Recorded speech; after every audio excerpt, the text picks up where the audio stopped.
Ici Sarah de Jeux Vidéo Techno, et voici ma critique de RM Collection Volume 2 pour Nintendo Switch, développée par Atalaika Games et publiée par Inen Games.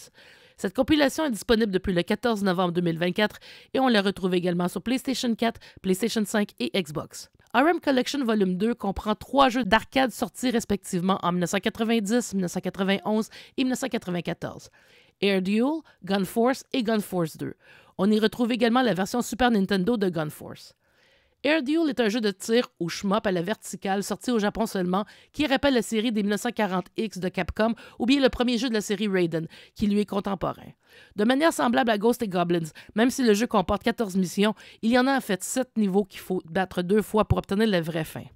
Avant chaque mission, chacun des 2 joueurs peut choisir entre un jet et un hélicoptère. Les 2 avions disposent d'un tir principal et de bombes et on peut améliorer la force de ces tirs par des power-ups. Se déroulant en 2004, le jeu met de l'avant des efforts pour défendre la Terre contre une invasion après une catastrophe qui a dévasté la planète à la fin du 20e siècle. La mécanique de jeu est assez simple, puisque tous les ennemis, qui soient dans les airs ou sur terre ferme, se retrouvent sur la même ligne de mire de notre avion. Même si au premier abord, Air Duel peut sembler facile, il offre tout de même un bon défi au fur et à mesure que l'on avance parmi les missions. Le deuxième titre, Gun Force, change de style complètement puisqu'il s'agit d'un run and gun à l'horizontale à la Contra. Encore une fois, il s'agit de défendre la Terre contre une invasion. Cependant, notre protagoniste se déplace à pied, bien qu'il puisse aussi prendre part dans un hélicoptère ou un tank ou se retrouver à moto.